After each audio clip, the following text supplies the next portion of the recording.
Welcome to the DRF Sports Podcast, brought to you by DRF Sports. America's most trusted name in horse racing is now providing sports bettors with exclusive data, analytics, previews, videos, and expert picks on all major sports.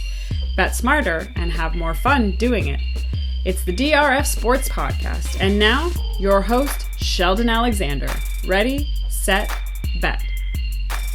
This is the DRF Sports Podcast, episode 42. Make sure you like and follow wherever you get your podcasts. I'm your host, Sheldon Alexander. Fresh off a 5-1 weekend on Super Wildcard weekend, making it a little extra super. Plus, of course, Matt handing out so many winning props. I mean, we were just money dancing the whole weekend and looking to keep the good vibes going. More on that in a sec. But first, be a pro and win with DRF Sports Pro. Introducing DRF Sports' all-new premium data feature on drf.com/sports. For $99 a year, which is just $8.25 a month, you can get industry-leading betting trends, angles, and analytics. With the playoffs here, it's the best way for you to make some money this postseason and have fun while doing it.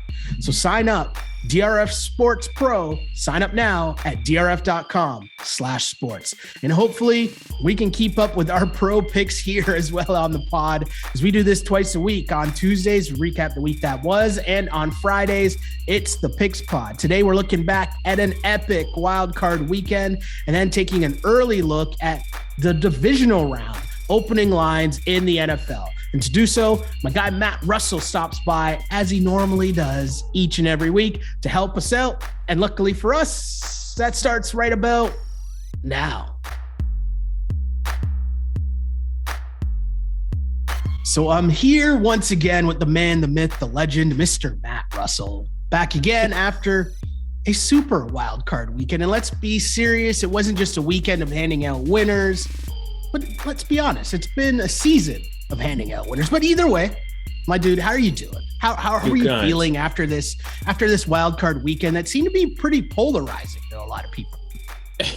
Well, this wild card weekend is why sports betting was invented, right?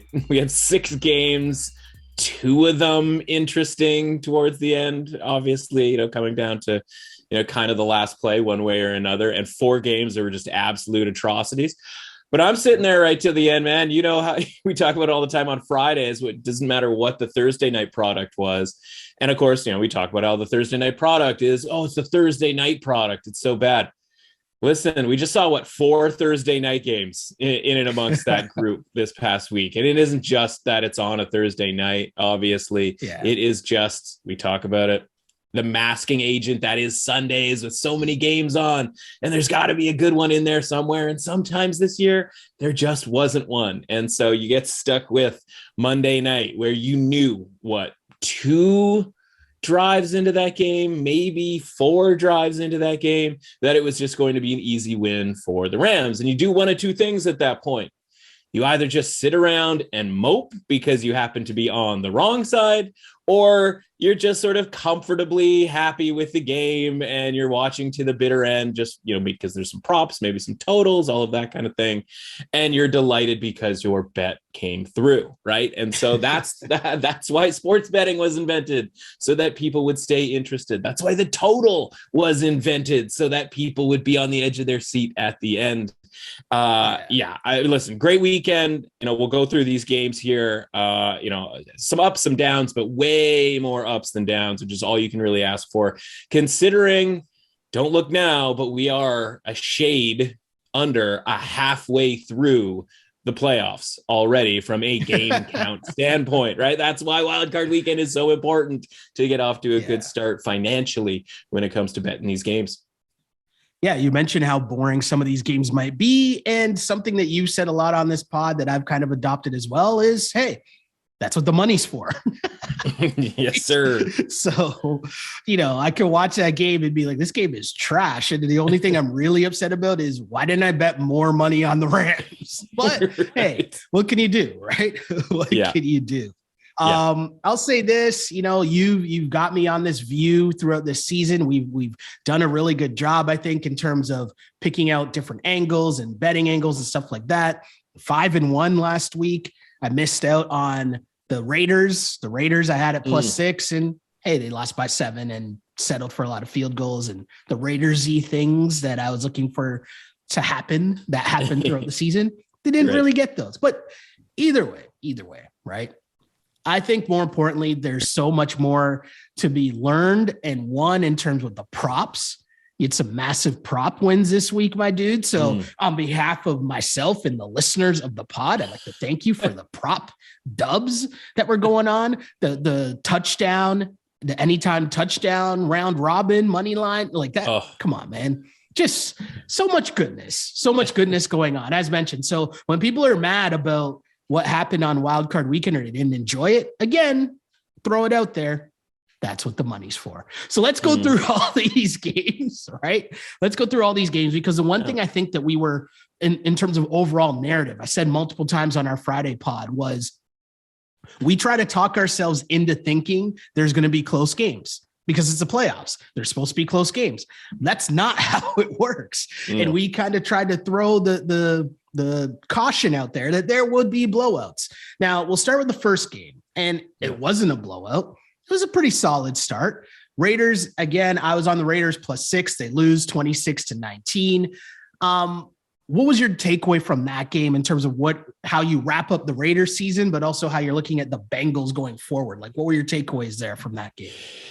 Yeah, well, I mean, I think everybody's big takeaway was, it's funny, like this whole weekend was for me just microcosm, right? Like that was the key word for me this weekend. Even just that first game where you're like, what do we know about the NFL? Well, we know they're going to drag this game into the mud as far as like finding a way to make this game close at the end if it's at any point possible, right?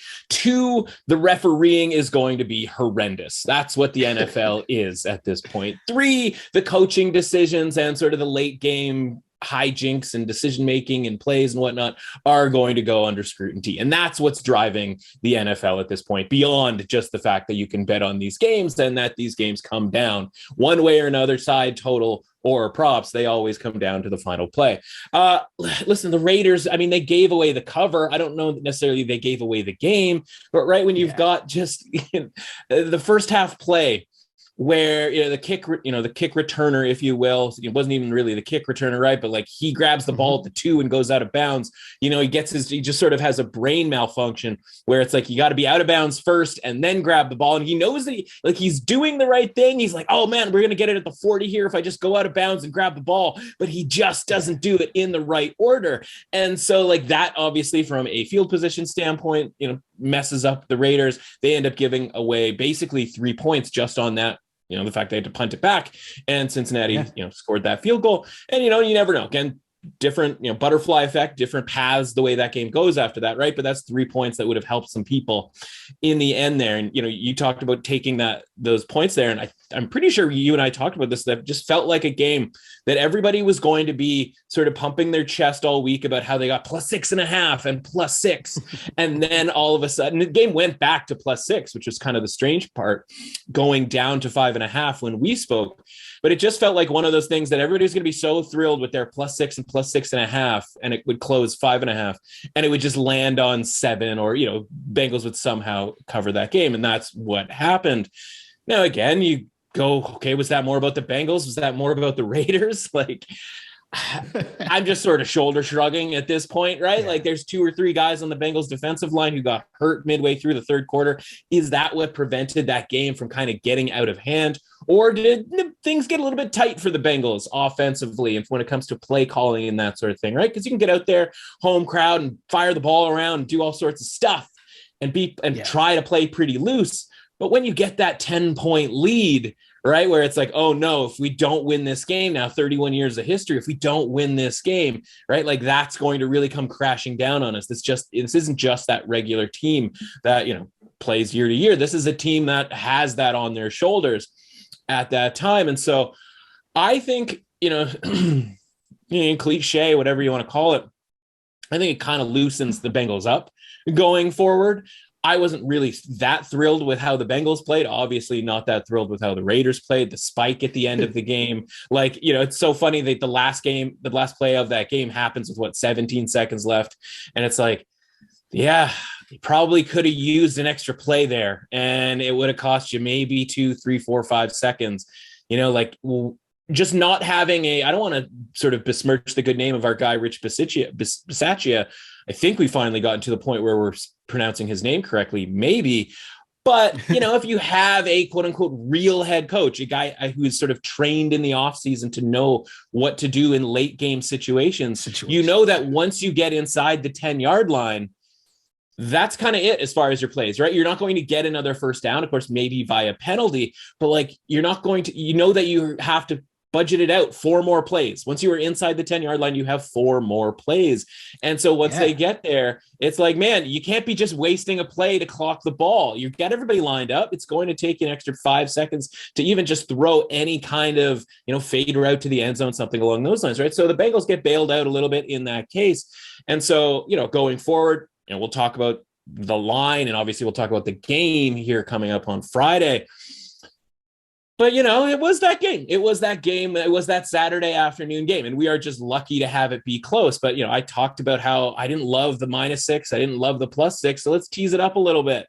And that ended up working out well for me. And again, it's like, we're not patting anybody on the back for a -270 teaser leg win to start the playoffs. But, I'm looking at those games going into this week, or going into last week, I should say. And I'm sitting there going like, man, outside of the 49ers, I'm finding it really hard to make a case for any of these underdogs. And I'm, sort of loath to just be like, well, is it as simple as just grabbing all of the favorites except for the 49ers?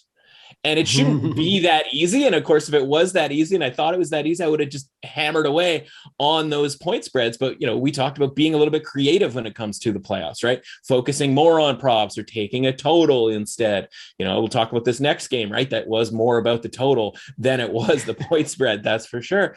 And then, you find yourself sort of maybe in some unnecessary sweats, right? And so whatever in this case happened to get away with one, just teasing this game. But listen, we'll get to the line here between Cincinnati and Tennessee. I don't know if it's injury related. I don't know if it's because other people weren't that impressed with what the Bengals did on Saturday, but I think this line does not make any sense whatsoever. But we'll talk about that here in a little bit.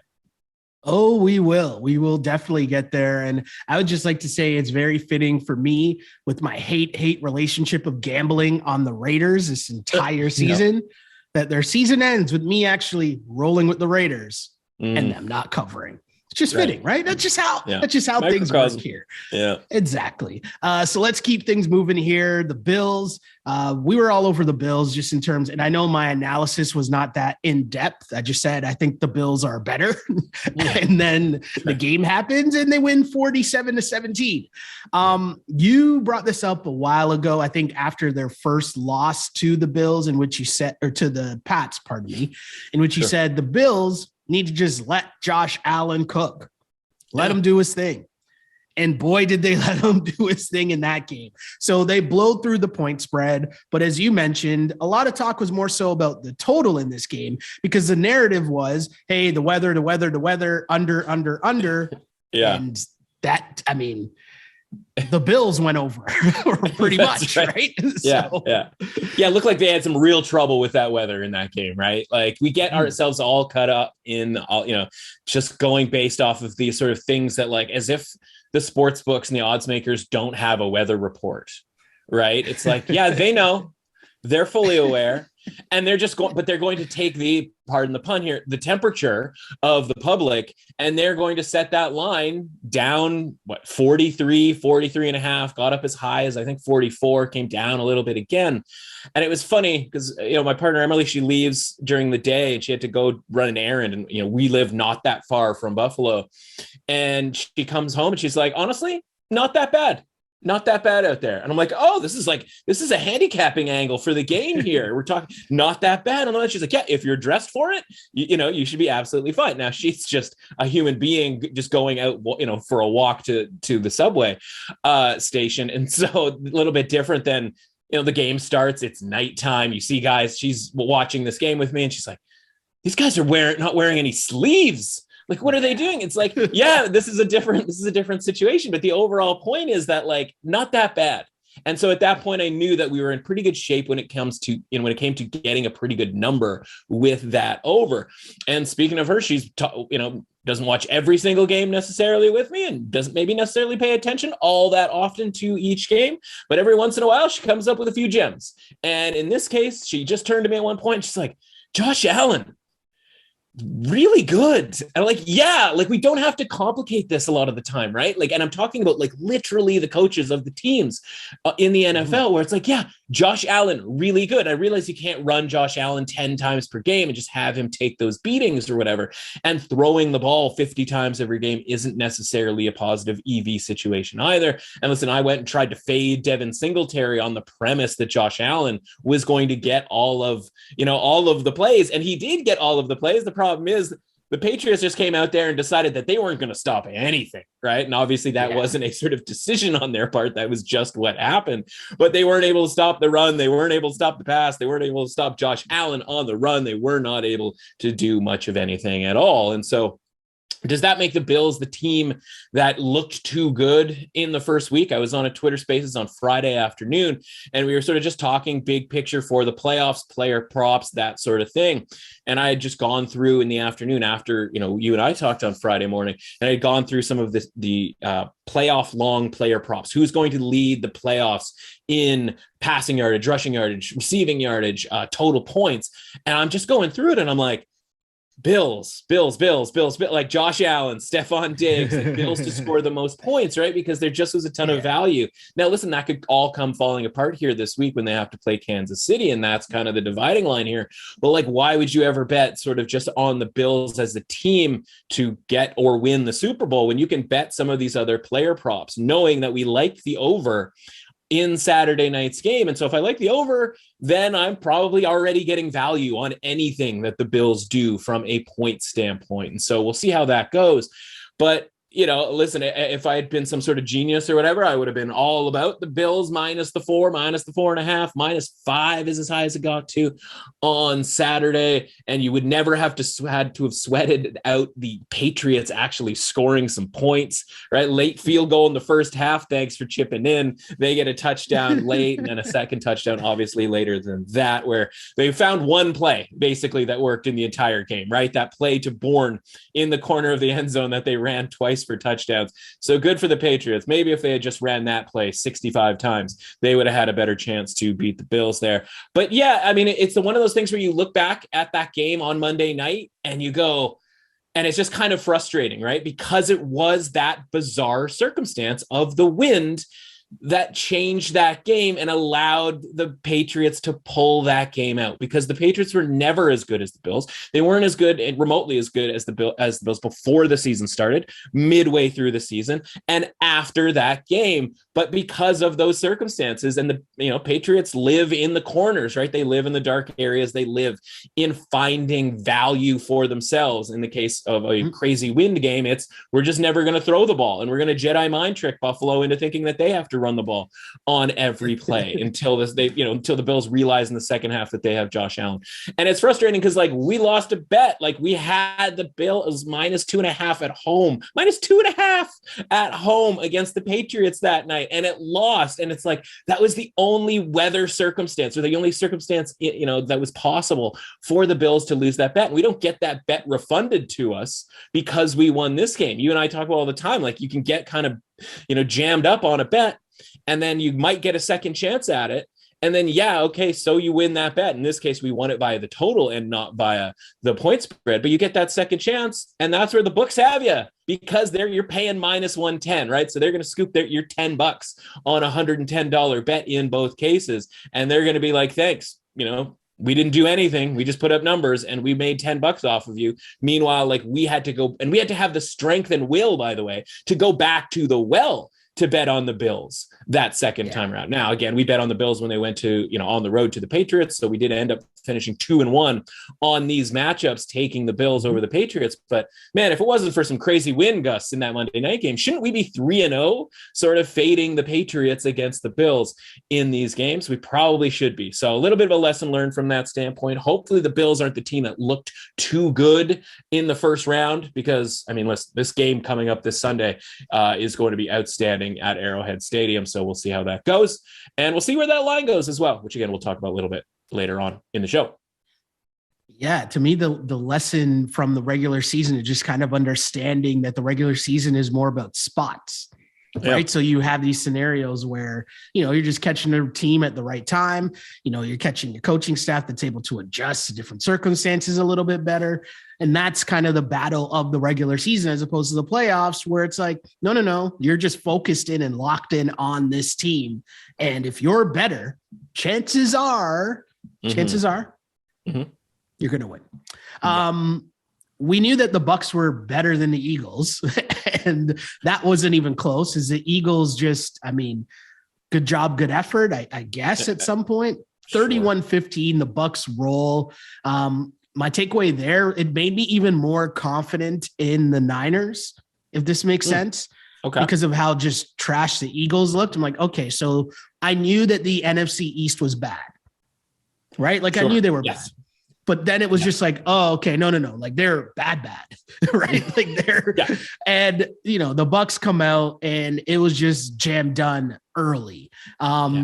Anything to take away from that game in terms of just the Bucs going forward, or, maybe the Brady and Mike Evans connection? They kind of looked as good as they've probably looked as a duo that we've seen, with all the pieces there, no Godwin. So Mike Evans is going to have to be big, but going forward, just how are the Bucs looking to you?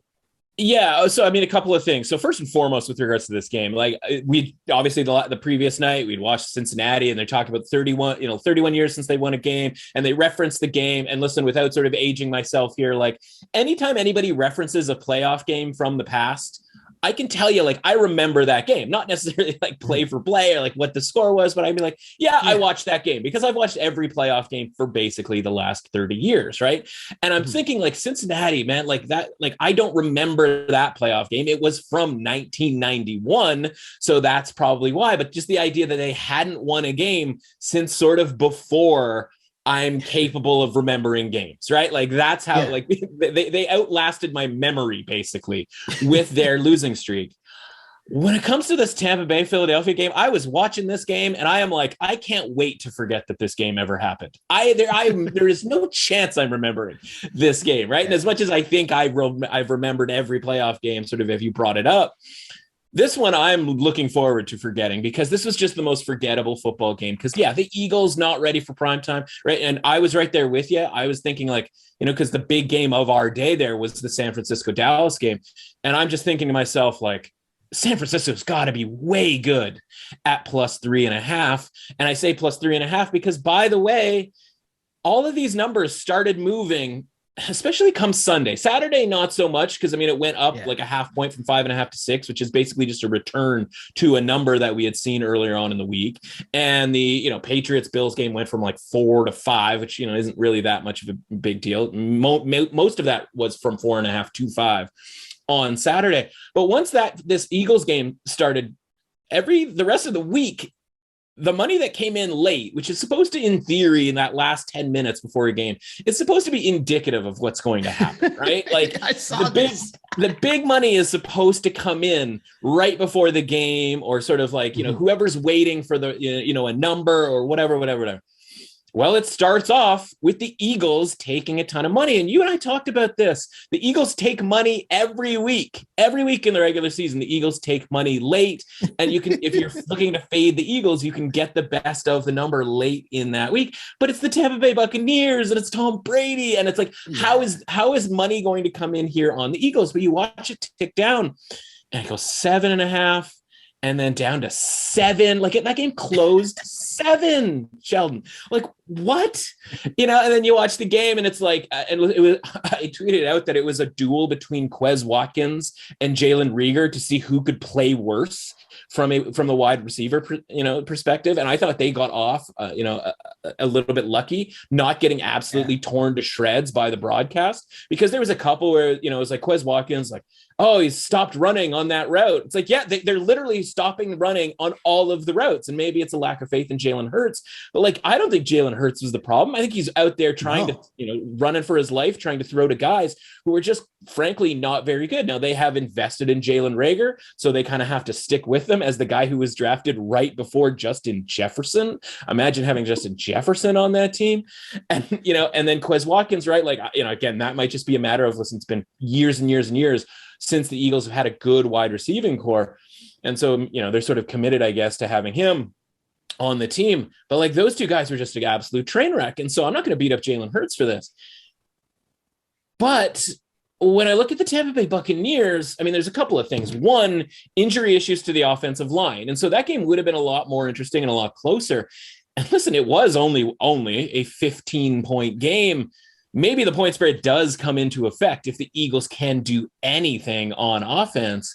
Literally, but by the time, literally anything. But by the time the injuries started to pile up for the Buccaneers offensive line, right? We saw Tristan Wirfs, and this is going to be the big thing this week, figuring out what kind of health Tristan Wirfs, what kind of level of health he has, because it didn't look great as he's hobbling around, right? Like, I don't know that that's the type of an injury, that leg injury where it's sort of a non-contact type thing. I don't know that that's going to just get healthy all of a sudden, right? And even the backup tackle was banged up, and they said that he was getting, he was injured, and it was turning into a bit of a turnstile situation there for Brady. And you're sitting there watching that game going like, they got to put Gabbert in. And as somebody who is sweating to within an inch of his life, the under on Tom Brady passing yards, I'm like, let's get this guy out of the game. And they just keep him in just basically to hand the ball off. And you and I talk about sometimes, about quarterbacks and veteran quarterbacks, and the idea that sometimes a quarterback's value is in getting the team in the right play. And so I can see why they would keep Brady in just to hand the ball off so that he, could make the checks. Okay, we run left, we run in right? It doesn't really have anything to do with throwing the ball, other than just maybe if Brady's in the game, they might throw the ball, which is, kind of part of the run game, right? Just the idea that the other team might throw the football. So I get that. And obviously we color everything that we do via the bets that we make, right? And so I'm sitting there going, get Brady out of this game. You're trying to get him killed. Like, what's going on? Because they literally couldn't run a pass play on any sort of predictable passing down without Brady potentially getting sacked, right? Like the line was caving in.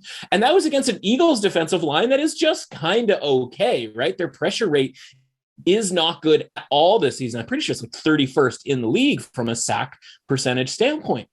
And now this Buccaneers team's going to have to go up against the LA Rams and Von Miller and Leonard Floyd and a gentleman by the name of Aaron Donald, right? And so that's the takeaway for me, is like, what's the situation up front here?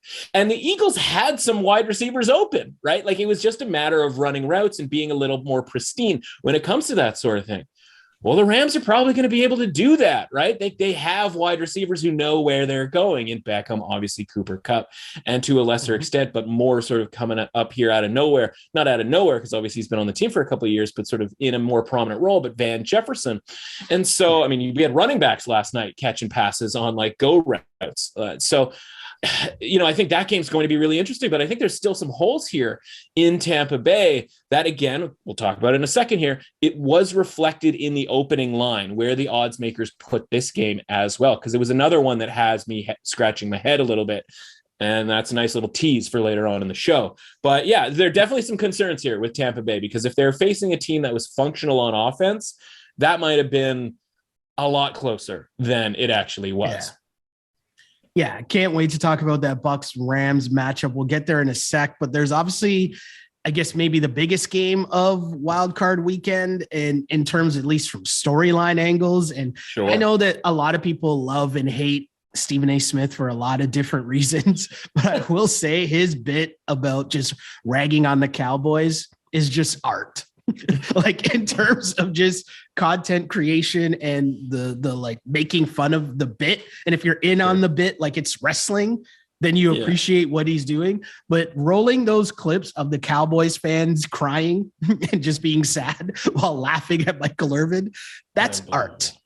Anyways, I say that, and if you're watching the video, you know I'm wearing a Niners hat. If you listen to this podcast throughout the year, you know I'm a Niners fan. So you know where my allegiance is. Big day. Yeah.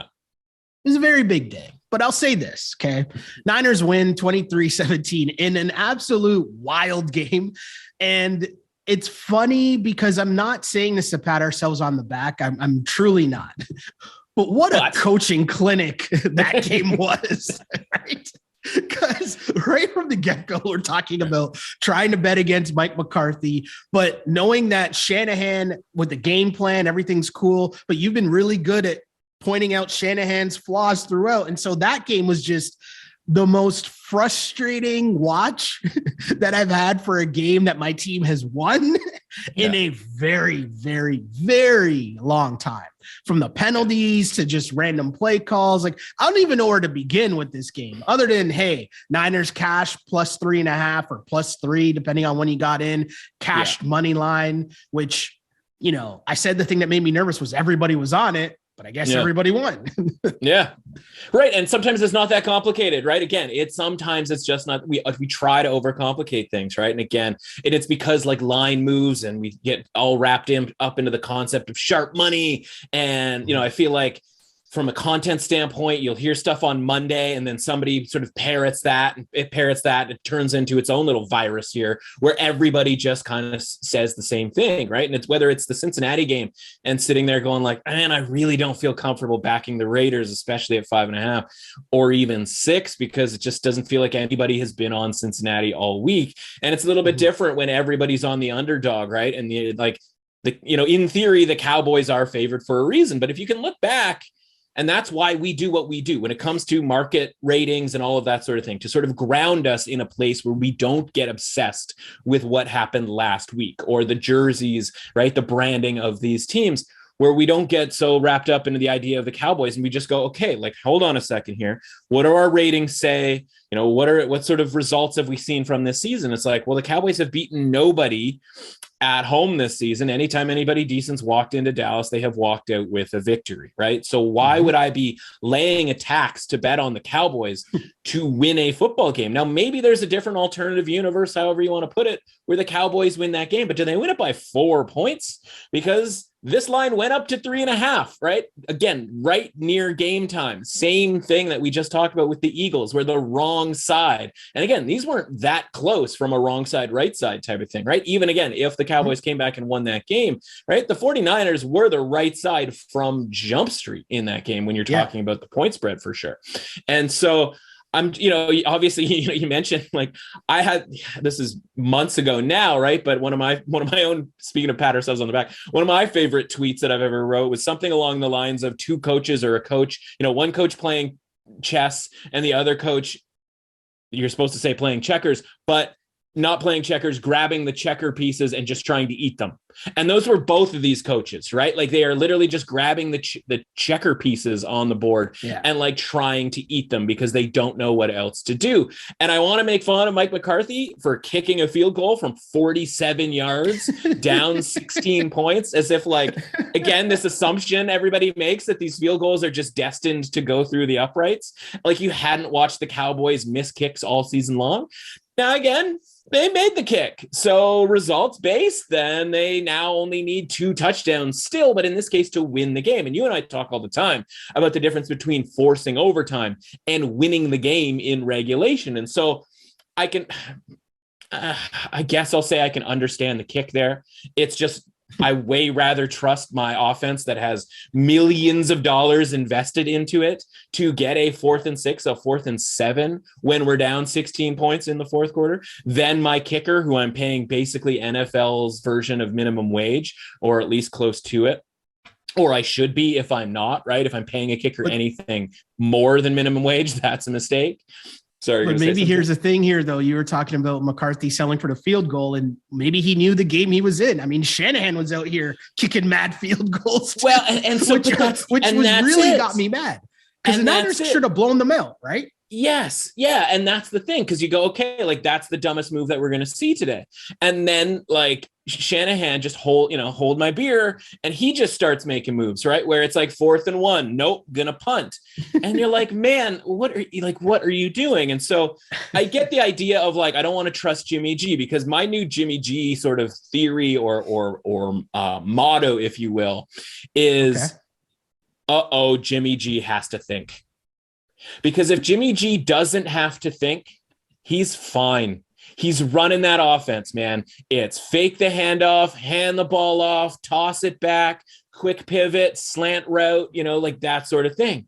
And once it breaks down, you talk about like from a happy feet standpoint, right? And that's the very sort of minute version of where he's allowed to still be in the pocket and just going through his progressions. And I guess, maybe the first one's good.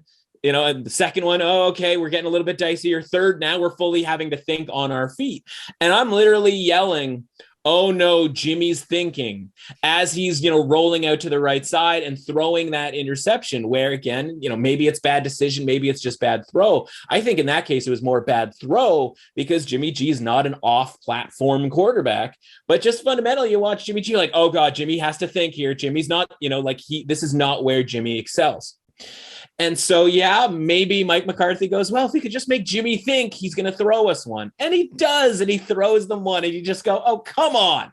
Like, it's like, again, the standing on third, think he had a triple, the stumbling into a victory, like that sort of concept. You're like, I can't believe McCarthy is going to get away with this because, by the way, you and I talk about microcosm of the season, right? Shanahan and his super conservative decision-making and his deep desire to kick, right? Loves a good punt, loves a good field goal attempt, right? And even early on in the game, right? Like Robbie Gould is stroking 40-yarders, 50-yard field goals. So like, what if those don't go in, right? Like, here's my thing though. Like their running game is so good that you've taken a wide receiver and made him into a running back. You're getting yards anytime you want from your running game. 4th and 1. Nah, let's kick it. I was like, what?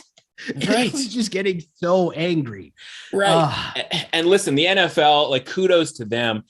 Deebo Samuel got that first down at the end. Yeah. Right? Oh, yeah. Like I'm watching that. I'm going, okay, like if I'm absolutely being as harsh as possible on spotting this ball on the replay, I would say that he got the nose of the football about halfway through the yard marker, right? Yeah. And of course, they literally leave it that far short. And as soon as they put the ball down, I was like, oh my God, they're not going to give them this first down. There's also a lot of fishiness with the clock too. Like magically there are just more seconds on the clock at certain janky points. Clock. What's going on here? And it's like, we're just going to pop that play clock down to here. We're going to move this game clock up to here. And I'm like, wait, what? Like, I don't think you just get to add on time there because you guys took a while to review it. Like, I mean, I don't like, again, that's deeper into the weeds. But the point is like when the referee puts his hand up and is like, that much is left.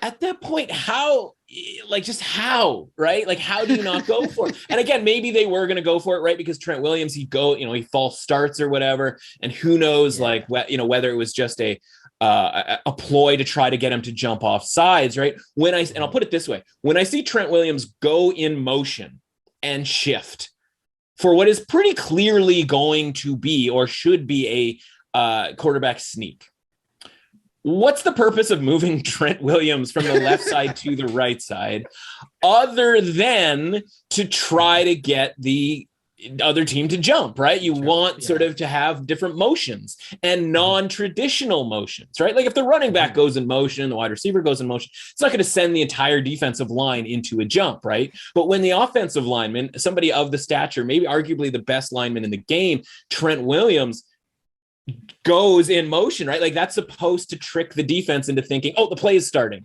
and that they're going to jump off sides and we're going to get this free first down. So I don't know if they were going to run a play, man. I don't know. Like, I mean, maybe Shanahan has said afterwards, I haven't heard that because, you sort of, once these games are over, you kind of move on unless you are a Dallas Cowboys fan, wiping the tears from your eyes.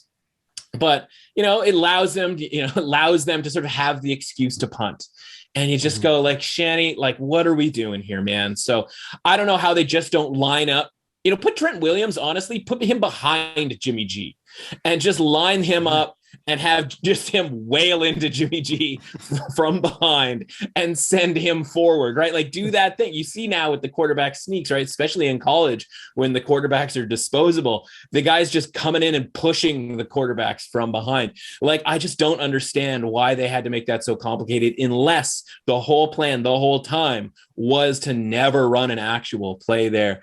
And then obviously you can get into the stuff at the end of the game, but I think, and I was sort of proud of everybody to not blame the referee, because it's like, you're right. And obviously I'm talking about the last play and the spotting of the ball. It's like, since when do the Cowboys just get to spot the ball wherever they want on the field? Like, imagine it wasn't a rule that the referee had, like an official had to come spot and touch the ball. Like, it would just be complete chaos out there, right? Like, offensive lines and centers would just be like putting the ball wherever they want. And within the context of the game, if a first down matters or something along those lines, right? You can't just have the offensive line put the ball wherever they want, because, that might be the difference between a first down or not a first down. In this case, the first down element didn't matter, but like, you can't just run up, grab the ball and snap it and go, right? Like, so I'm kind of proud of everybody for not being like, oh, NFL referees at it again, because listen, you can be NFL referees at it again guy. I am NFL referees at it again guy. There was a hands to the face penalty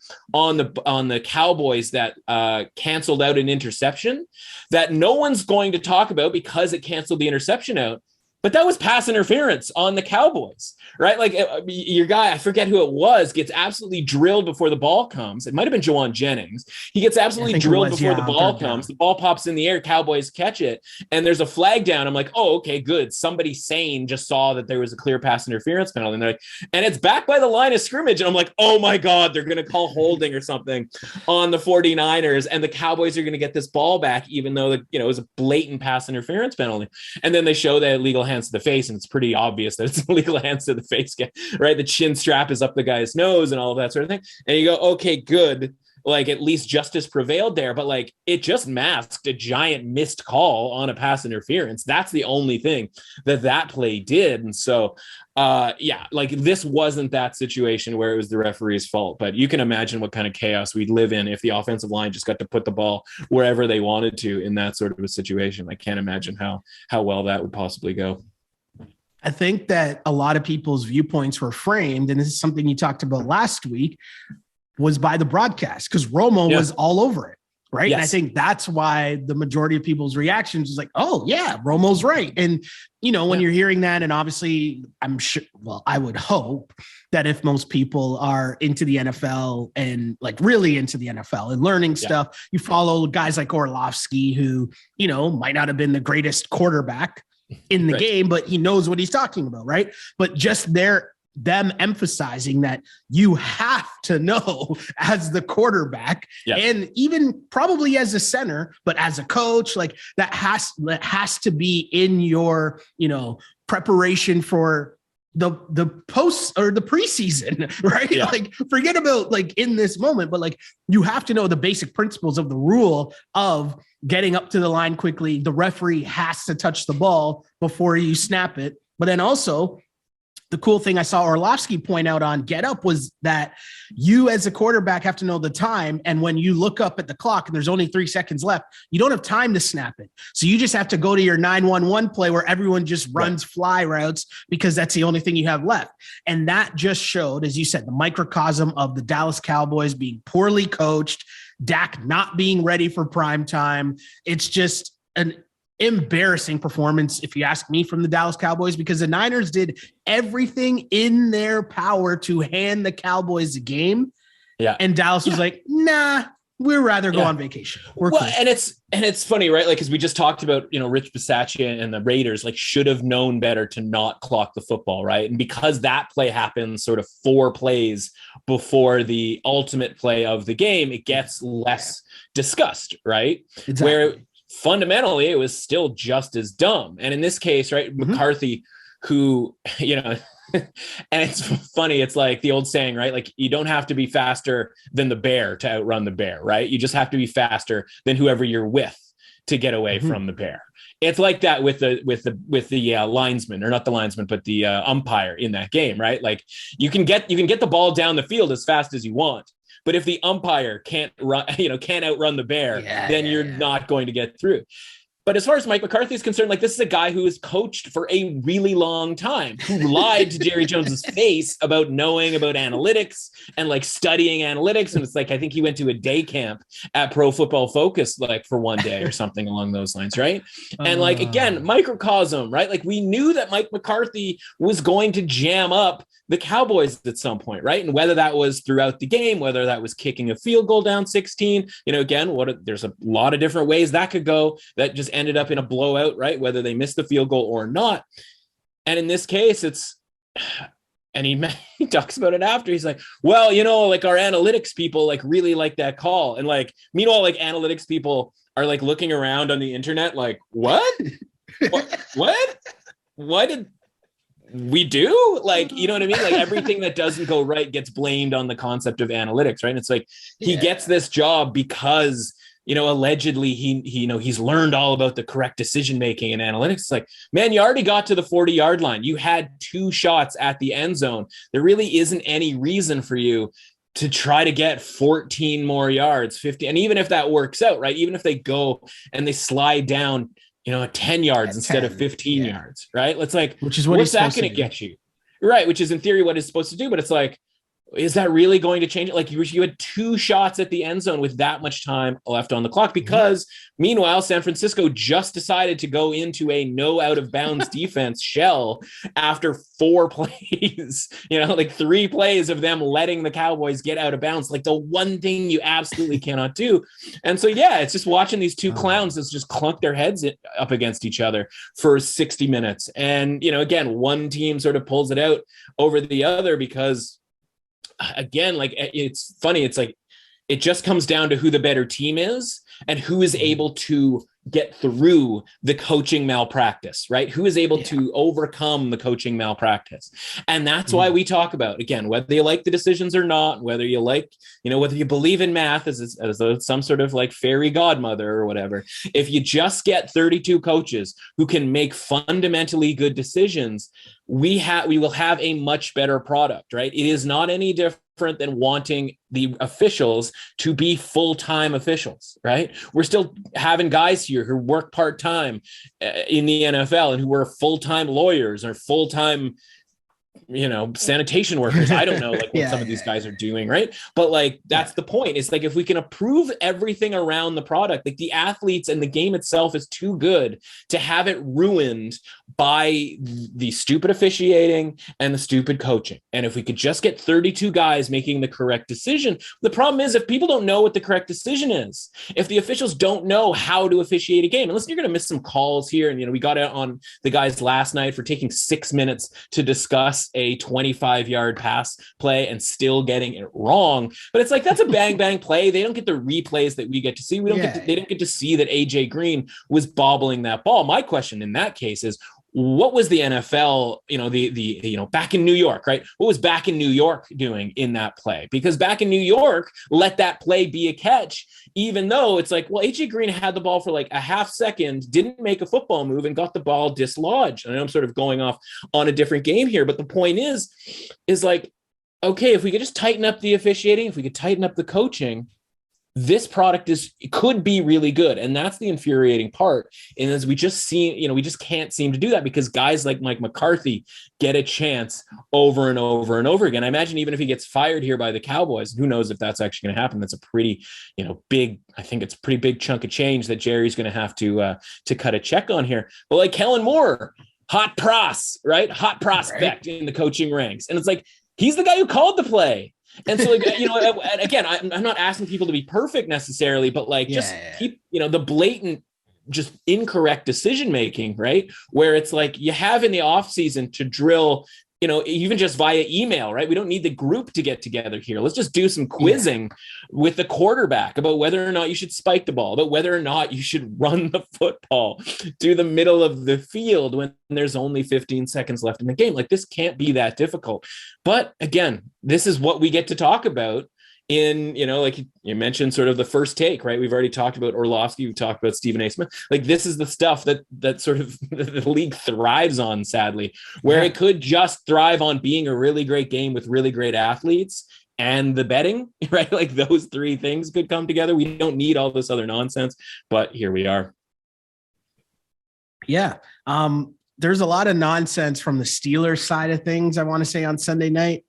And again, I didn't put any heavy analysis into making my pick in this game. Right. I just said that I thought the Chiefs would roll and I'd be able to watch Euphoria live on Sunday night. And I'd like to thank Big Ben for making that happen for me. It was another great episode of Euphoria. So Chiefs win 42-21. And it was interesting in the sense that you see the Chiefs a lot get off to a slow start, especially in the playoffs. And they just needed to kind of wake up, and the offense wasn't really doing anything early.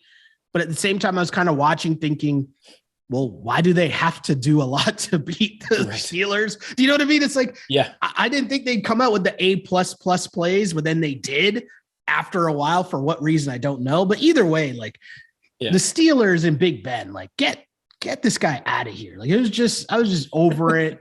It's just such a terrible offense to watch. At one point, someone put up online, they put up Big Ben's, I want to call it a shot chart, but that's not what it is. That's a basketball reference.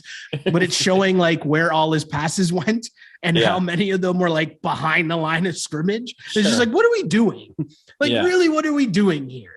Right. Well, he's a good point guard, man. He's distributing. He's getting the ball in the playmaker's hands. It's like, if you only throw the ball like 3 yards at a time, right? Like, you're really jamming up your playmakers here, right? We want a point guard style quarterback who can actually take shots down the field and all of that sort of thing. So, yeah, I mean, I don't know what do you really want to talk about with regards to this game? There's not much to talk about in this game. But another game where the Steelers took money going into that game. That game closed 11 and 11 and a half, right? From being 12 and a half, 13 all week. So hold on though. Are these things where, we talk about this concept throughout the season in terms of teams that are public teams, meaning they have a heavy fan base, big money fan base that come in and, like even for the Jets and Giants have a lot of people that come in and bet on them just because that's a fan base. It's a public team, so to speak, where, you got big money peeps coming in. Do you buy into that theory at all? Because so far you've mentioned the Steelers,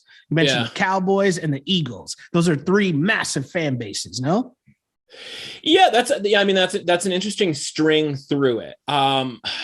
I think they're just all different situations, some that I understand more than others, right? I mean, the Eagles one is just somewhere along the line, the market all season long has dictated that you need to be betting the Eagles. And maybe there's been some success there. It's there, at certain points, obviously, especially towards the end of the season, to the point where, we talk about my market rating, and that rating is that is completely objective. That has nothing to do with how I feel about the teams. That is literally just taking all of the teams' point spreads that season, and then fundamentally creating a power rating off of those numbers, off of those closing lines. And I think we talked about it last week, like that number was 7, right? Like that. And it's like, I don't know how you take that from a, sort of objective standpoint, apply logic to it, knowing that, okay, the Eagles have taken money in all of these games against teams like Washington, like New York, like, all of the other bad teams that they've played, right? Like, I think like Houston was involved there at one point. Yeah. And so like, that was just one where it's like, it's surprising, but it's also, you can expect it because that's what's been happening every single game all season long.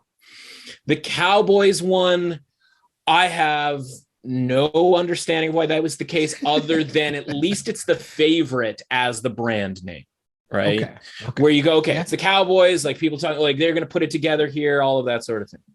The Steelers one against Patrick Mahomes and the Chiefs, like, Patrick Mahomes and the Chiefs are the brand now, right? Like we are in the era where the brand is 2 years old, 3 years old, i.e. like it switches so quick based on just success, right? So like 15 years ago, because the pool of money that people were betting, right? There were just fewer people betting. So yeah, Cowboys money could become more of an influence. Packers money could become more of an influence.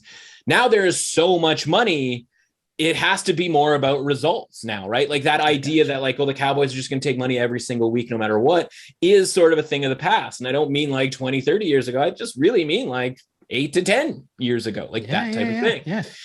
And so I don't have an explanation for why that number came down, where sportsbooks were effectively inviting more Chiefs money at -11, -11.5. I honestly can't. That being said, you watch the first quarter and, you know, the Chiefs, it's funny, right? Like they run the sort of the back of the playbook plays at the end of the game, honestly, to keep the guys interested, because, you know, you and I have talked about this in years past. The Chiefs are good because they don't have to plan the basics out, right? Like they don't have to do the stuff that Mike McCarthy still apparently needs to work on, that Rich Bisaccia needs to work on, because they've done it already, because Andy Reid's been a coach of the team for a decade now. They don't have to. So they get to work on some of these funky plays in practice. They literally get to waste time in practice. And what does that do? That keeps the team engaged. Oh, Travis Kelce throwing a pass? Sure. Like Mecole Hardman taking a snap in his own, 20-yard line just to hand the ball off to Darrell Williams. Okay, like, does that make any sense to me? No. Would they ever use those plays in a close game? No. Like, people go like, why wouldn't you save the Travis Kelce play for like when it matters? Because the Travis Kelce play doesn't exist when it matters, right? It is never going to be used. You're never going to throw Patrick Mahomes.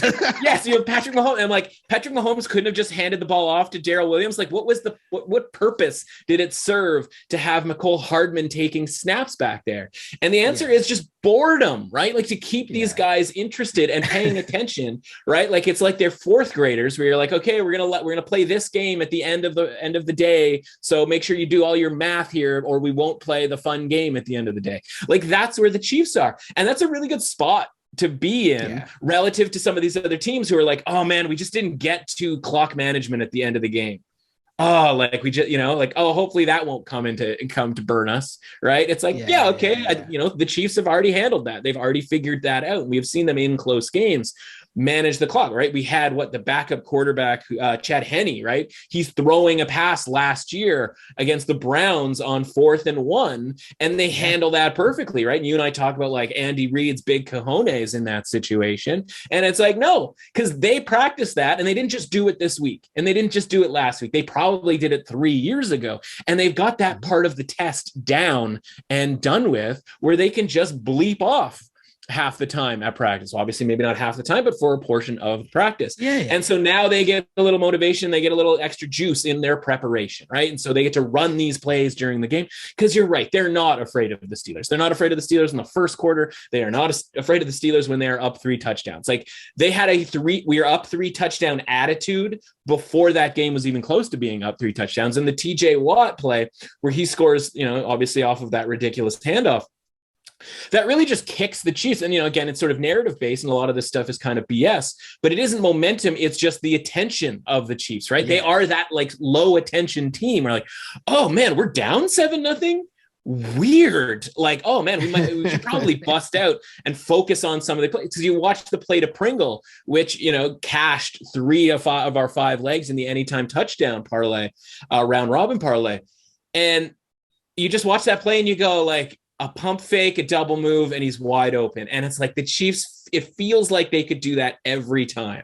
Anytime a team goes man-to-man coverage, somebody's going to be open. And if Byron Pringle is, able to function that way, you don't need Tyreek Hill. You don't need Travis Kelce in that instance, right? You can allow the other team to double team those 2 guys, because the Demarcus Robinsons and the Byron Pringles of the world are fully capable of just basic, double move, 1 pump fake, deep ball catches. And it's like, yeah, okay. Like, this is so easy for them that they're trying to make it more difficult on themselves. Now, that from a perception standpoint makes everybody fear the Chiefs again, right? It's like, Chiefs are rolling. And it's like, yeah, but like against that competition where, there were 7 possessions in the first quarter. Like there was at one point they were like, yeah, through 7 possessions in this game. Looking at the it's like 5 minutes left in the first quarter. And it's like, not a lot of teams are going to let you get away with 7 possessions, right? With 3 or 4 empty possessions. Like that's not going to work against the Buffalo Bills, for example. Right. And so again, we said, what can we possibly say about this game? And then we talk about it for 10 minutes. But like, to me, that's the takeaway, is that like, don't get so excited about it, because the difference between the Chiefs and the Bills in those 2 games is that the Bills are ready to go right away. The Bills played 60 minutes, or if they needed to, they could have played 60 minutes. Whereas the Chiefs played, 40 minutes or like a really strong 25 minutes in the middle of that game to pull away. And they could, based on their opponent. I don't know if they would have been able to do that against the New England Patriots if that was the matchup, or if we had gotten where we wanted in the first place, a rematch against the Chargers. Right. And so we could get framed by this idea like, oh, Bills look too good. But because the Chiefs exist for as long as they've existed here in this current form, we're going to get caught up. We're going to get caught up in, oh man, the Chiefs have flipped the switch and they're back. I don't know. I just think that's not letting the Steelers off the hook there, right? And so our strategy of Chiefs early, right? They end up covering the first half, and the Steelers late. Like you could have gotten plus 28.5, plus 21.5 with the Steelers, right? Obviously, they had the better quote unquote fourth quarter once the defense started rolling in some backups, played a lot more vanilla. Why weren't the Steelers running this earlier? Like even Collins was like, why weren't the Steelers running this? It's like, because they couldn't. This is a different ball game right now. So anyway, not getting that excited about the Chiefs. No, the fun thing for me in that game, you mentioned Chiefs early, Steelers late. The best part was the Steelers taking the 7-0 lead. Because at that point, I needed the discipline of, no, I'm not going to bet everything I own on the Chiefs minus 3.5. I'm like, I need to have some level of discipline that I do not do this all the time.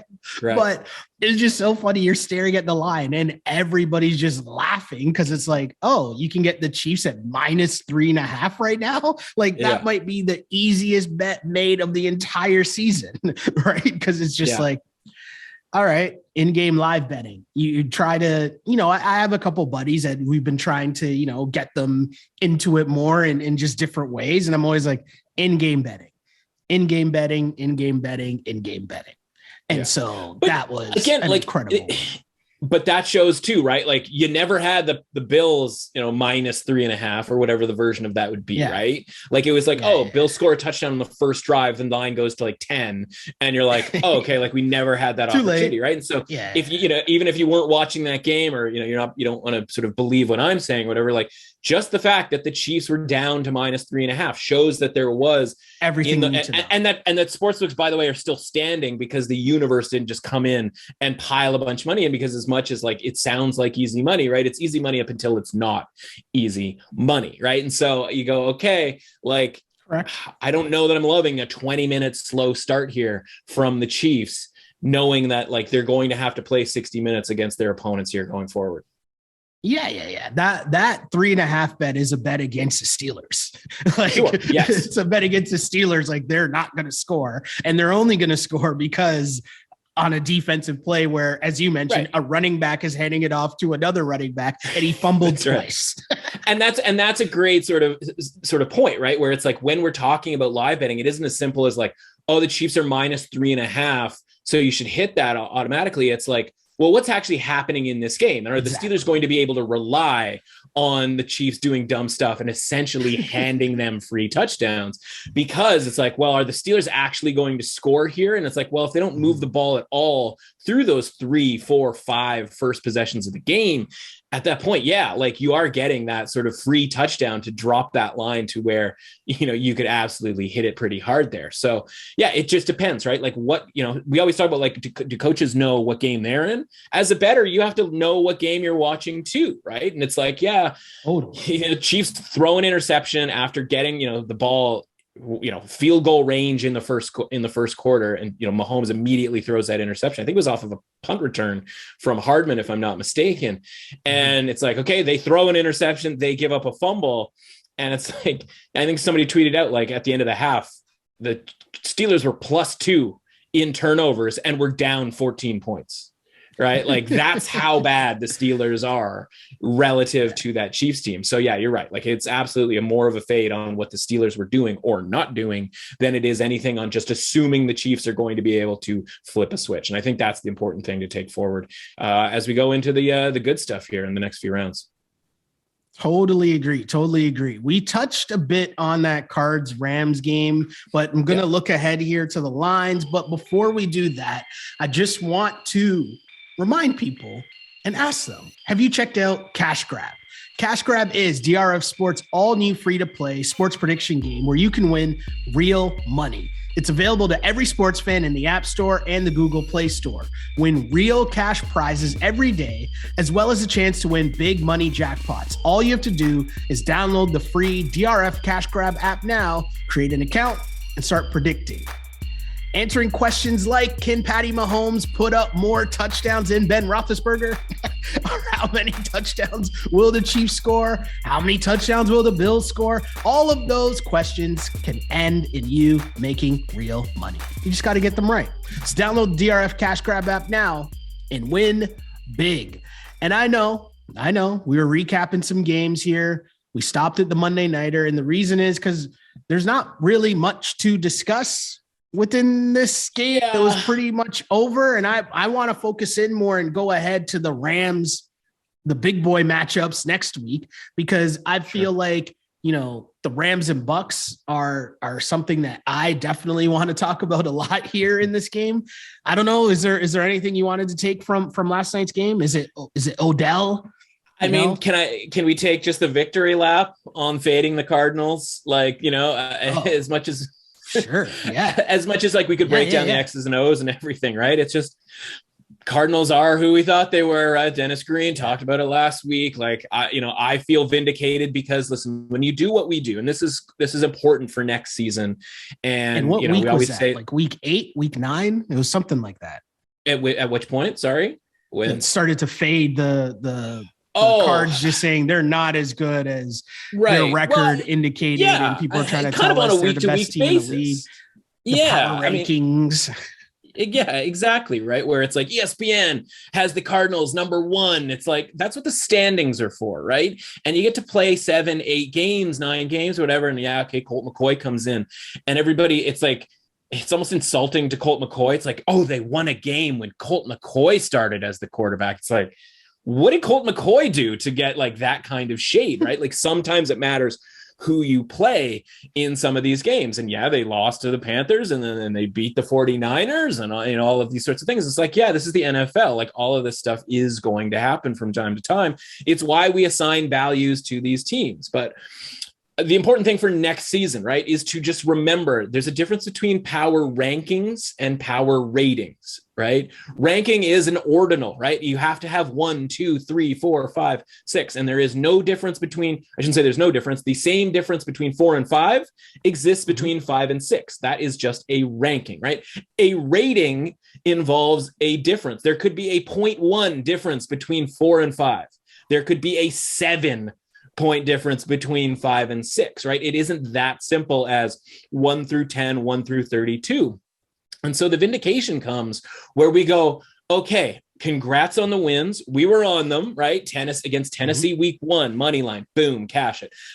Week, 4 or 5, something along those lines against the Rams, money line, boom, cash it, right? We were on them over and over and over again. We faded them correctly as well, right? We had the Vikings plus the points against the Cardinals. We have talked about this before, but early on in the season, right? Like, don't get wrapped up in 7 games. We would never do that with the NBA. We would never do that with the NHL. We would certainly never do that with Major League Baseball. Why we do that in the NFL? Well, because those 7 games take 7 weeks. And we assume that if there is something wrong with the team or something right with the team, that correction has to happen next week because they had a week to practice and they had all of this time has gone by.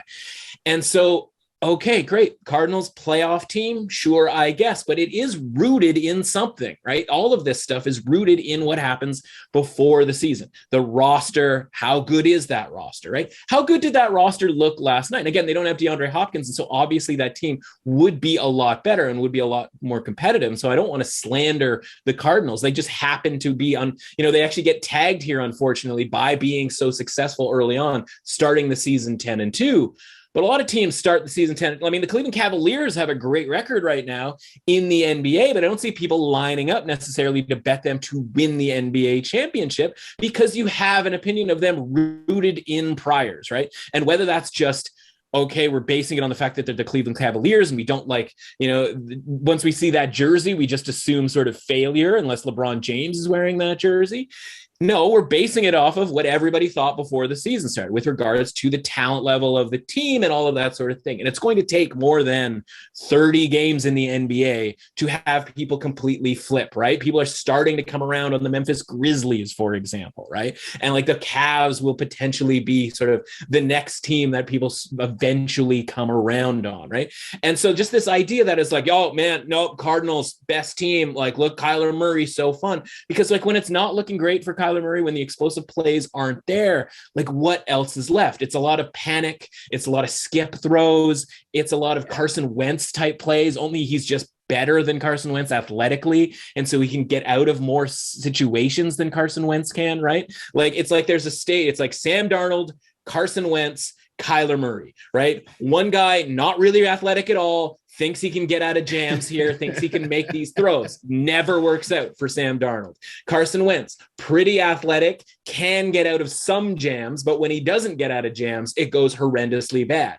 And then Kyler Murray can get out of a lot of jams with his legs and athleticism, but he still has the same problem when it comes to turning the ball over. Sometimes it's fumbles, sometimes it's interceptions. And that's what we saw yesterday. And the more familiar you are with Kyler Murray, the better you're going to be. And that's why we see teams like the Seattle Seahawks in a game they didn't need to win. Couldn't have cared less about. They win that game at the end of the season. Why? They're fully aware of what Kyler Murray does, right? We have I don't want to say the book is out because that's such a cliche, but the Rams fully aware of what Kyler Murray does. We talk about the 49ers being fully aware of what Kyler Murray does, and they went 0-2 this year against the Cardinals. There was some extenuating circumstance. For one, Colt McCoy was in the lineup, and Colt McCoy might have been a better option against some of these teams that have, quote unquote, figured out Kyler Murray, i.e. the teams in the division, right? Now, I'm not saying, they should have started Colt McCoy or anything like that, but okay, if the offense just runs a little bit more basic style of an offense, and again, if they have all of their weapons as well, right? You don't get to just flush Kyler Murray out of the pocket and have him throwing on the run, which is going to be your advantage as long as he is throwing on the run and not taking off, because we didn't see him take off. We didn't see him get the free space out there in the field yesterday. And so when he's not doing that and you take that away, which you can take that away from a quarterback, right? If you know that it's coming and you have decent defensive coaches, then what's left? And that's what we saw last night. Not much was left when it came to the Cardinals. And Cliff Kingsbury, that was our one chance, right? We had a chance to fade Mike McCarthy. It worked out. We had a chance to fade Cliff Kingsbury, and that worked out. And there isn't really that much of a coincidence here that some of the better coaches in the league are in this divisional round here, right? This shouldn't be that surprising given the fact that, McCarthy got there, Kingsbury got there. Winning a playoff game is a much different deal. And that's why Mike McCarthy has one Super Bowl with Aaron Rodgers over the course of a decade and not many, many more. Such a sad stat for my guy. But I'm sure he sleeps comfortably with his Super Bowl ring. And hey, it got him another job. And millions of dollars from Jerry. Yeah. Con to con, man. Right? It's like, oh man, watching the Cowboys implode will never get old.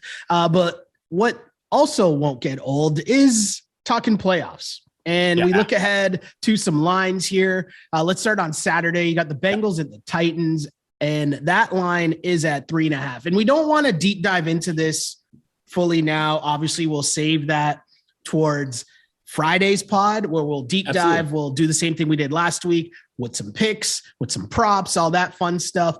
But I just want to kind of look ahead to this line and as we're here on Tuesday morning, it's 3.5.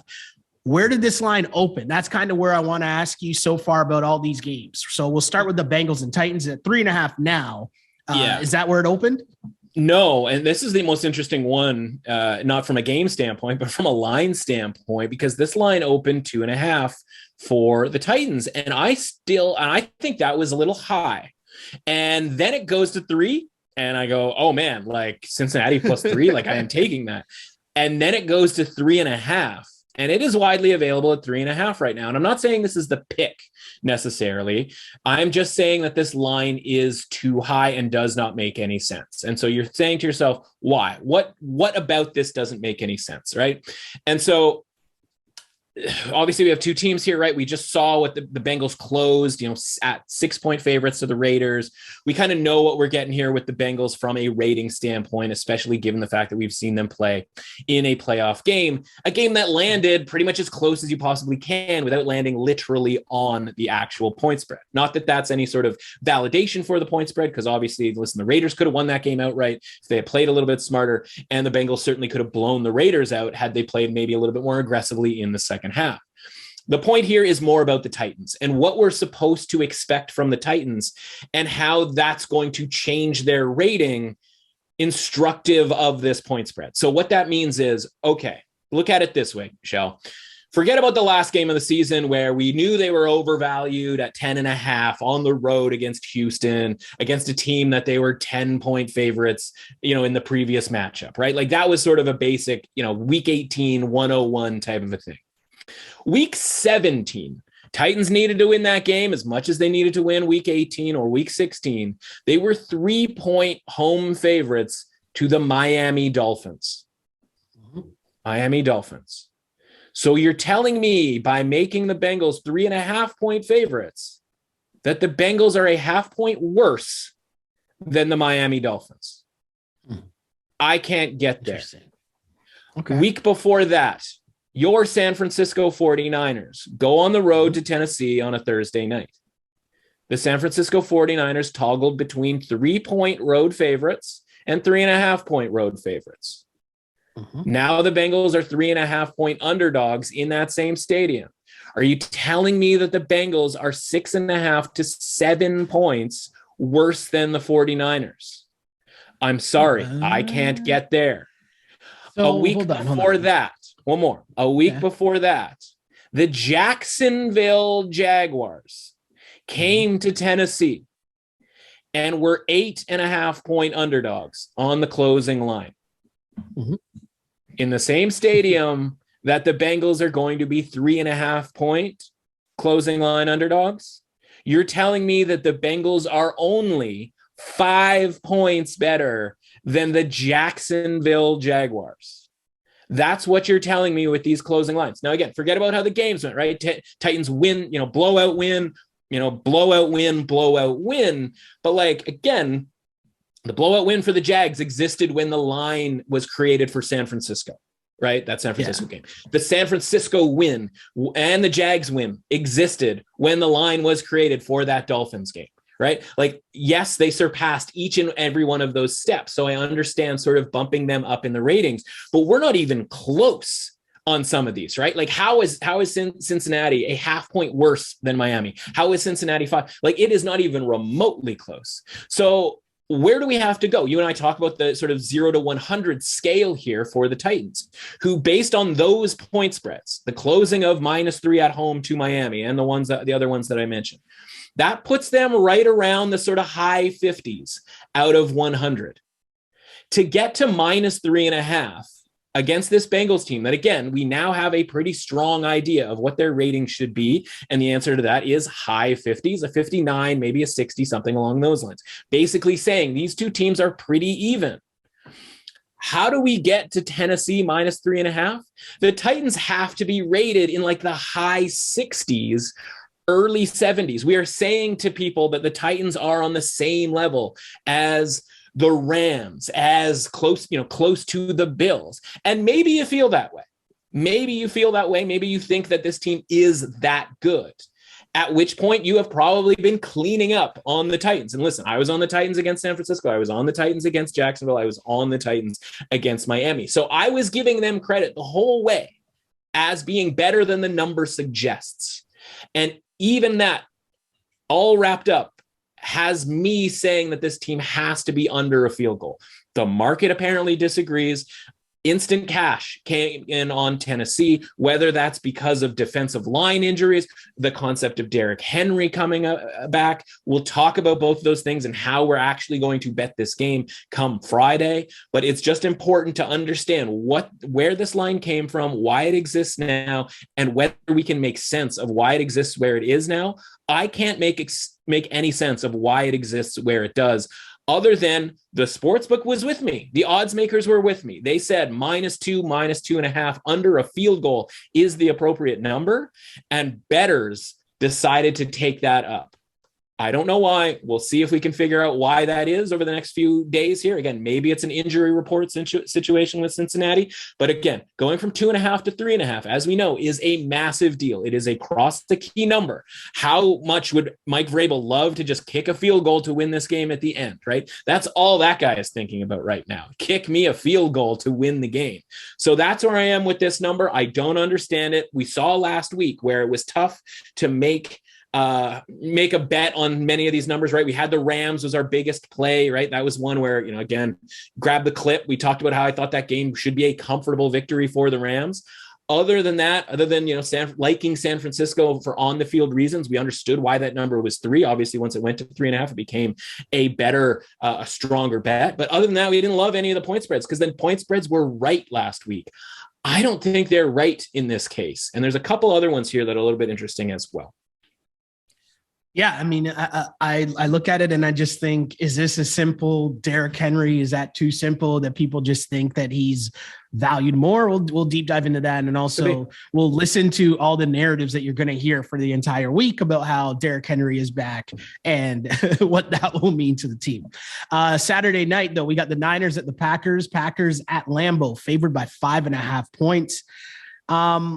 This line in the Vegas zone, but I feel like this line has already been moving up. Do I have that correct? I'm seeing a 6. I'm seeing a 6 right now. Okay. I see a 6 on a prominent commercial sports book right now. Okay. We are in the 6 region out. So we're dipping our toe outside the Vegas zone at this point. Yeah, I'm very interested to see how this line changes as we get closer to Saturday, just because, will people like thrown off the scent of the Niners just based on their terrible performance in beating the Cowboys?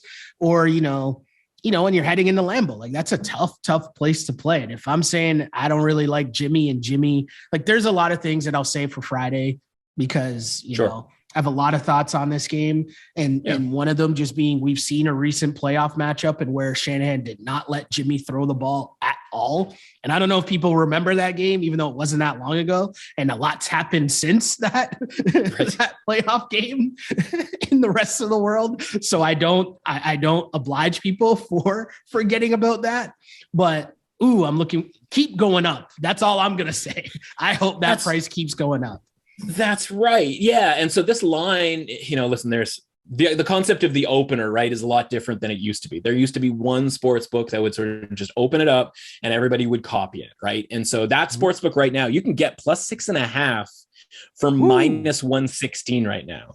And so but now, right, the opener is who can get it up first. And sometimes that doesn't mean all that much because the limit might be $20, right? And so you and I have talked about the idea of the sports book massaging how they make their numbers, and you can put any number you want up for any sporting event. But if your limit is $10, $20, $50, you're not going to get burned, right? You're going to get the information. The sports book is going to take the information from the sports bettor. So in the case of, say, Tennessee and Cincinnati, it's not big money that's coming in on Tennessee minus 2.5. It's just first money because the limits aren't big, right? And so the limit wasn't big here either when this number opened 4. And that's where my numbers have it. I have this closer 4.5. And my attitude before last week's game, right? We talked about the idea of the rollover on the money line. If you like San Francisco, and again, I said that I liked San Francisco less against the Cowboys relative to the price that we were getting, then I was going to like them against their future matchups. And right now, it's sort of setting up as we thought, because great news, we won basically all of our bets this past weekend. And so we were able to predict these matchups going forward. And so, yeah, like San Francisco wins, which means we now know that we're getting the Green Bay game. And guess what? At plus 215 on the money line, that's a better price than even I was giving out as an example for why the money line rollover was the best way to take advantage of thinking San Francisco could go to the Super Bowl, right? So, just to refresh everybody's memory on that, they were 11-1 to make the Super Bowl, just to make the Super Bowl, not to win the Super Bowl, just to make the Super Bowl. But instead, the plan was, okay, take that money that you were going to spend on that futures bet and put it on the money line, sort of put it to the side, right? If they win that, take the money that you've won and the original investment and put it on San Francisco money line here going forward. Now, the sketchy part about all that is the money becomes real. Right. When you just put that, $10 on San Francisco at 11-1, it just sits there and you go, yeah, it's there. I can't do anything about that, whatever. Right. I can't make any decisions. And the less decisions we have, the better when it comes to that sort of thing. But if you want 20-1 on that exact same bet, you have to have some patience. You have to have some cojones here a little bit, because even if, let's say you put $10 down, you win off of, plus 150, 160, we'll say 150 for the ease of math here. And now you've got $25, right? Your $15 that you had before and the $10 that you had originally. Now you got your $25 and you're going to put it on on San Francisco against Green Bay. And let's say that number was plus 200, again, ease of math for my own, sanity here instead of plus 215. But if it's plus 200, you're putting $25 down. Now all of a sudden you are winning, you are up set to $75 in your little pot. Well, that means you got to come back the next week and put $75 on the 49ers against whether it's the Bucs or whether it's the Rams, right? And if it's the Bucs, you're probably getting a pretty similar number, plus 200-ish. And now you're going, okay, I'm doing it. I'm putting my $75 up on the Rams, on the 49ers at plus 200 against the Bucs. And you win that. And now all of a sudden you have $225. Well, you started with 10 and now you have 225. That's 22.5-1. So instead of just sweating out the 49ers for that whole, trip and winning back 110, you're literally doubling what you would normally get. The problem is you have to sit here and go, yep, I'm betting on the 49ers here as 6-point underdogs to have them win this game outright against Green Bay, against Aaron Rodgers, Lambeau Field, week of rest. I mean, Aaron Rodgers, right? Like, it needs to be mentioned a couple of different times, right? So again, that's the sort of fundamental thing here. When it comes to the point spread, we're up to 6. This is the dream, right? Like, this is what we wanted. We wanted 6, we wanted 6.5, but you're right. Why would we do it now? Is we're watching the momentum of the point spread go up here. By the way, there's a couple of question marks, right? Nick Bosa, Fred Warner. As of Monday, which literally is obviously the day after the game, it sounded pretty good, right? It sounded like Bosa, concussion protocol, but like it looks like he's going to be able to play. Lower ankle sprain for Fred Warner, not a high ankle sprain. You always want that sprain to be as low as possible, apparently. Not a doctor. These two guys, again, if they're healthy and they're ready to go, then nothing changes. Nothing changes from our attitude that we had last week. If they are not able to go, then things can change a little bit here. And so maybe the number at 4.5, at 5.5 is something that the Green Bay bettors out there wanted to take advantage of. And I completely understand that. Listen, Green Bay, all they do, right, is cover numbers when we don't think that they're necessarily going to cover a number. So I get why this is coming up. We're just going to wait and see what the best number we can possibly get is. But again, we also have to keep going with our plan. If you didn't back San Francisco on the futures market, which again, you shouldn't have, because the easy rollover is just sitting there right now. And it's going to be better than double of what the futures market is. And again, that's more instructive of the futures market than it is anything to do with this football game. Just the idea that something that's 11-1 that seems really juicy could actually be something closer to 25-1 if you do it correctly. Now, again, correctly doesn't necessarily mean easy. So that's where we are with this game and this line. I love it. I want to see where we're at on Sunday as the Rams are at the Bucs. Bucs are 3-point favorites. We talked a little bit about it earlier in the health situation, which is obviously something we're going to have to pay attention to for the rest of the week as well to see where that's at. But strictly just looking at this from a line perspective here at 3, how close is this to where the line opened up and where you kind of see it happening or ending, I guess, this week? Yeah. So this is like the junior version of Cincinnati and Tennessee in that I had to write, one of the things I do on Mondays is, whether it's the regular season, writing about my ratings and how what happened the previous day changed my ratings. As we've shifted to the playoffs, whether it was after week 18 or of course after the wildcard round, I have to write about the openers, right? And what my lines would be, basically the same conversation that we're having right now. And because of the twist of the Monday night game, I'm sitting there yesterday and I had to put out my projections before the line even came out for both possible results, right? Tampa Bay winning or Arizona winning. And obviously the Arizona one can now burn, and we're left with the Rams and the Bucs. And so my projection for this game's 3.5. And there was some low level look ahead lines that projected it closer to 4 for Tampa, which is fine. I understand why people are going to sort of lean towards Tampa. Would have been remotely surprised if Tampa had opened -4. It's Tampa, it's Tom Brady, et cetera, et cetera. Right after this game, and actually sort of while the game was happening, because obviously it was well in hand towards the end of that game, this line opened 2.5 for Tampa Bay, which is, again, the junior version of Cincinnati, Tennessee, where the underdog that and I don't know that I was even necessarily dying to bet on Cincinnati, by the way. It's just once that line shifts all the way to 3.5, it goes, you start doing the calculations, you go well, this line doesn't make any sense at all. Tampa Bay and the Rams a little bit different, right? Where it opened wrong and is now moving to more correct, right? So the 2.5 was weird. And now it's moving towards, it's obviously at 3 right now, but if it went to 3.5, I'd be that's where it should have been the whole time. Whereas the Cincinnati, Tennessee one was, I felt, a correct open, and it moved into a crazy place, right? So this one had me going oh my God, I should be betting Tampa Bay -2.5. If I think the correct number is 3.5 and the number, if you're giving me 2.5, I have to bet Tampa Bay. Now I didn't, because I like the Rams in this game, sort of sort of fundamentally, right? For the reasons that we talked about with regards to them being able to get pressure on Tom Brady. And so now I'm just kind of in this state where I'm not getting a good number, even at 3, because I wanted 3.5 and was even hoping for 4, because that's what the look ahead line looked at. Yeah. But we talked about how the Rams might be that team who blows out the Cardinals and gets a lot of attention all of a sudden, right? They might be that team that everybody goes, oh man, they're here, they're back.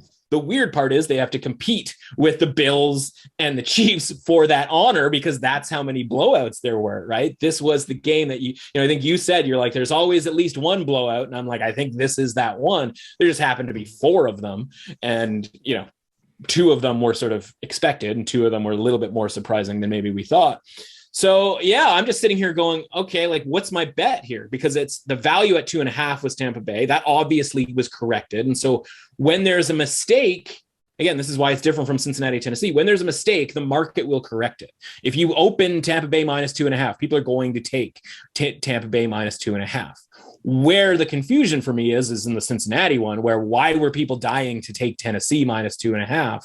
Again, anything under 3, people are just sort of going to gravitate to that. Obviously, you're building in the idea of a bye week and rest and all of that sort of thing helping as well. Now, in the Rams-Bucs case, everybody's on an even playing field. Obviously, the Rams played a day later. But again, they were getting so much more credit. I would have thought this number, given that my projection was 3.5, I would have thought this number would be 4, because the Rams would maybe get a half point ticked off because of the short week that they're going to have. But again, if the right side of the Bucs offensive line's busted, then who knows what to make of it, right? So that's where we're at with this line. And it's a little bit of an interesting ride here so far.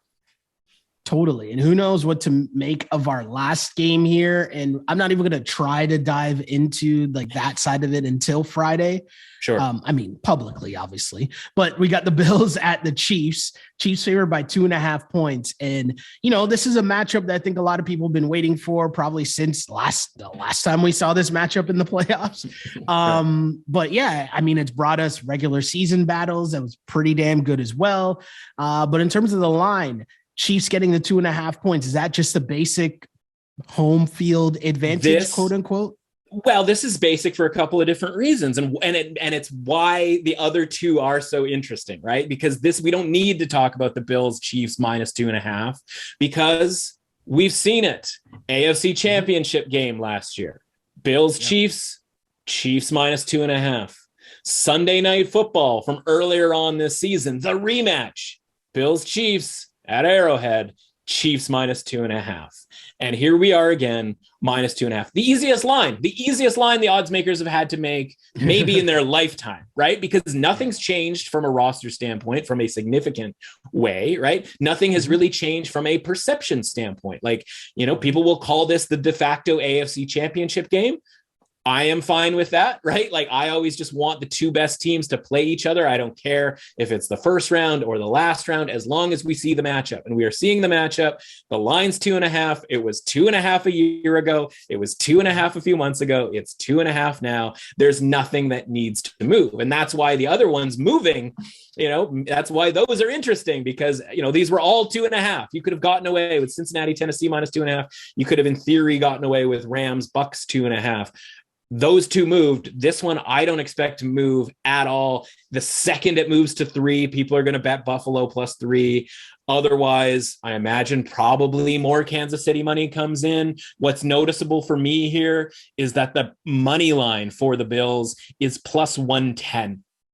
You are not getting anything from this money line when it comes to like where a money line sort of normally is, right? Like, think about this. The Rams are 3-point underdogs. That money line is plus 135, right? That's a 25 cent increase off of a half point, right? Which is this money line probably should be 120, something along those lines.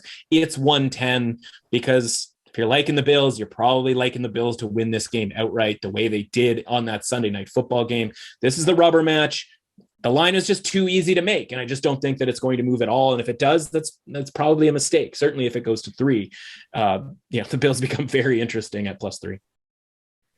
Yeah, I can't wait for Friday. I can't wait for this week to just like settle in, figure out some more about the injury reports, all that fun stuff, deep dive into everything as we normally do on Friday's pod, hit you with more picks as mentioned, 5-1, which I feel like the public had a really good week. So, I mean, sure. Yeah, I'm not really going to brag about that, let's say, right. But happy to be off to a good start because it was needed.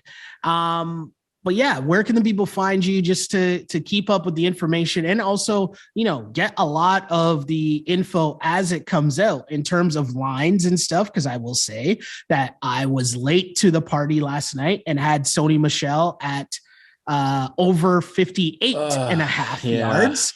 And, that is what we call a bad beat when the first play of the game, Sony busts out, what was that, like a 30-yard run or something like that? Yeah, man, I thought he was going to the house. I'm like, oh, man, like that would have been so fun to cash that on the very first. You don't cash a over 56.5 very often. Yeah. Here's I guess what I'll say about that. One, I hate it. I hate that we don't all like definitively get to win, right? Because as a content provider, my bet cashes, but like it doesn't really. Listen, the money is nice, as we talked about. Yeah. But like the reason I do this publicly is so that, one, people can become sort of better at betting and more educated about betting. But for the people who just want the picks, shut up and give us the picks. Like, I would like them to win too, because, and maybe this is probably a little bit too deep into it, right? But like we talk about good coaches and wanting more good coaches. I would like more good content providers out there for people who are betting. And how does that happen? Well, like good bets get paid out.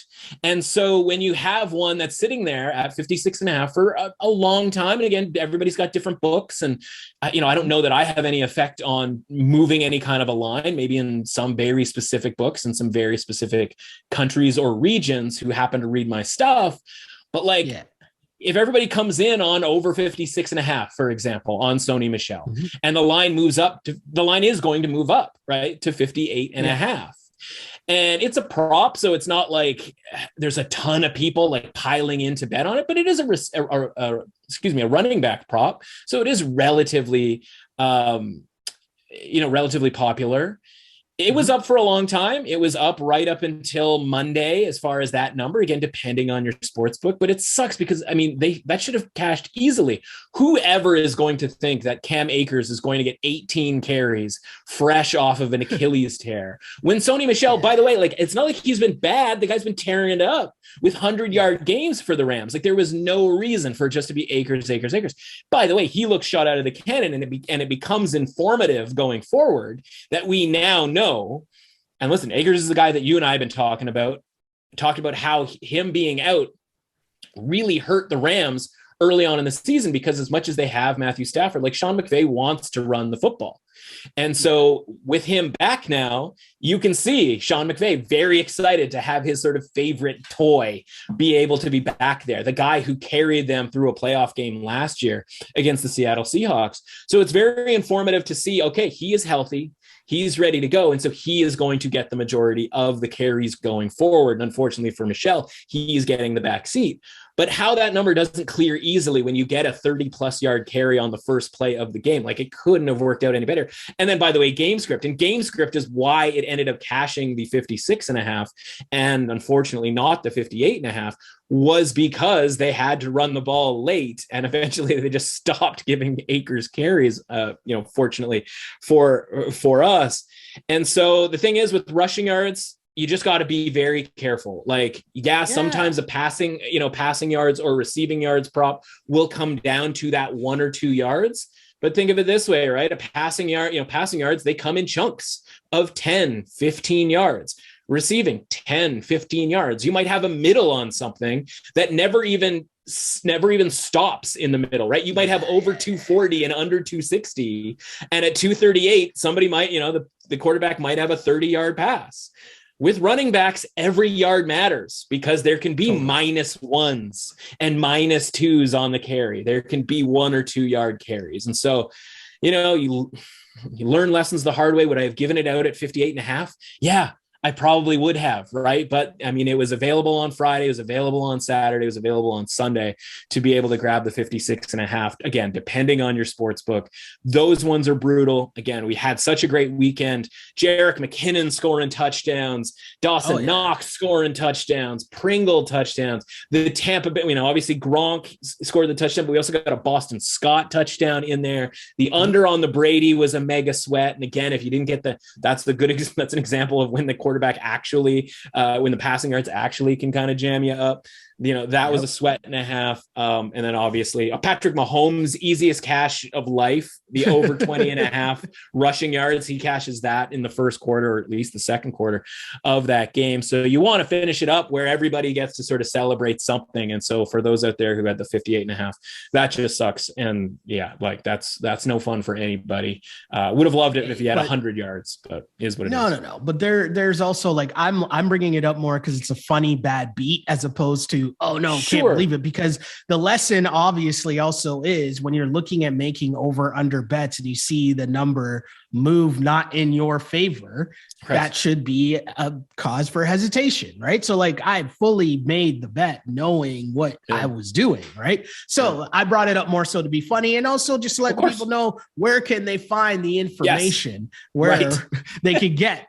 I may have gone off track there. That's from you. Well, it's Tuesday, and we got to do some college basketball picks tonight. Had an alarming amount of games on Saturday that the spreadsheet cranked out. about, had 26 games on the board on Saturday.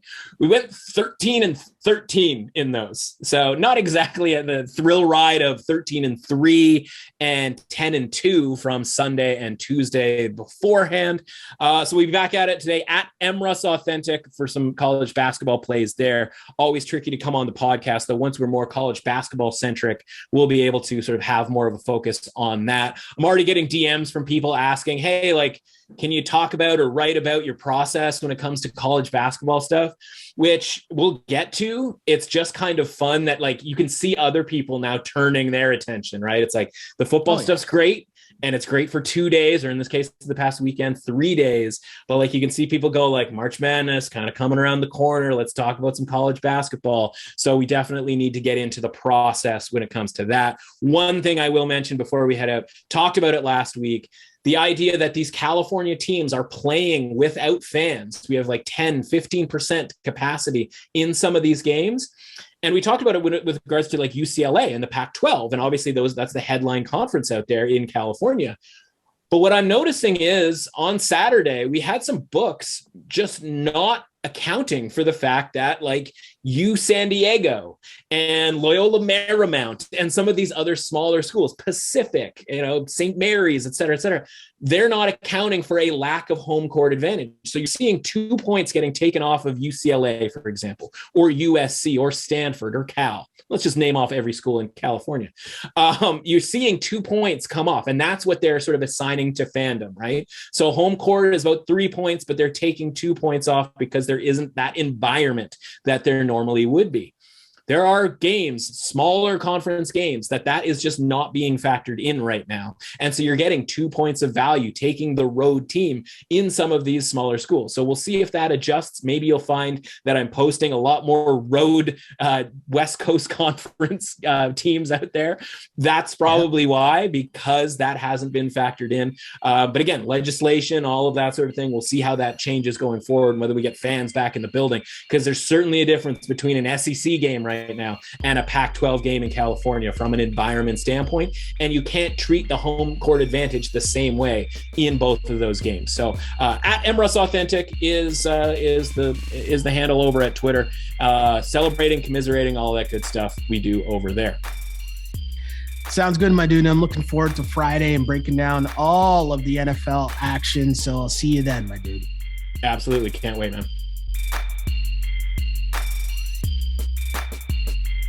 Thanks to Matt for coming on the pod. And if you want to follow me online, you can do so on Instagram at Sheldon Alexander and on Twitter at Shell Alexander. Don't forget to like and subscribe to DRF Sports Podcast wherever you get your podcasts.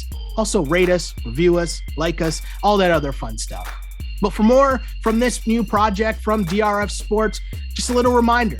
If you're unfamiliar with the letters DRF, it stands for Daily Racing Forum, which has been around for over 100 years, giving you all of the horse racing information, data, and analysis. But now we've taken over the entire sports world. So if you want coverage on every football game, as well as the NBA, MLB, college sports, and more, head to drf.com/sports for all of the details and insights, as the site has all of the data on every game, including offensive and defensive stats, betting angles, line movements, key injuries, team stats, and more.